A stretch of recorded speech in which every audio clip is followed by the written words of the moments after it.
એમાં એવું છે, થોડા દિવસ પહેલાં સરખેજ પોલીસ સ્ટેશનની હદમાં એક હત્યાનો ગુનો દાખલ થયેલો હતો અને જેમાં જે મરણ જનાર જે સગીર વયની હતી એની હત્યામાં એક સહારોપી હતો. એ સહારોપીને અગાઉ હિતેશ પોપટભાઈ ઠાકોર એને અગાઉ ધરપકડ કરવામાં આવેલી હતી અને મુખ્ય આરોપી જે ઈશ્વર પોપટભાઈ ઠાકોર છે એ તે દિવસે હત્યા કરીને ભાગી ગયેલો હતો.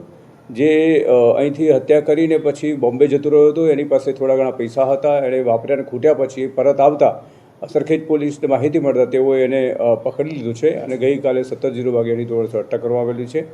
ખરેખર બનાવનો હેતુ એવો હતો કે જે આરોપી છે એ અને મરણ જનાર બંને સાથે પ્રેમ સંબંધ હતો અને પ્રેમ સંબંધ પછી હવે જે મરણ જનાર છે એ આગ્રહ કરતી હતી કે તું મારી સાથે લગ્ન કરી લે અને એના કારણે બંને વચ્ચે બોલાચાલી થતાં ગુનો બનેલાનું અત્યારે તપાસમાં જણાવ્યું છે.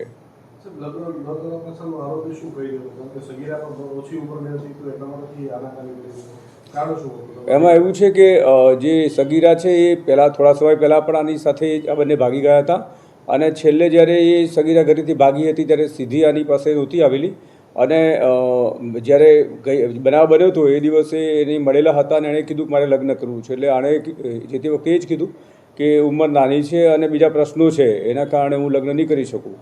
એટલે આણે કીધું લગ્ન નહીં કરે તો પછી બીજા પ્રશ્નો ઉપસ્થિત થયા. એમ બંને વચ્ચે બોલાચાલી થઈ. બોલાચાલીમાં જે આરોપી છે એ ઉગ્ર થઈ ગયો અને એણે પોતાની પાસે છરી હતી એને સૌપ્રથમ ગળાના ભાગે ઘા કરેલો અને ત્યાર પછી એ પડી જતા એને બોથડ પથ્થરથી માર મારી અને હત્યા નિપજાવેલી હતી.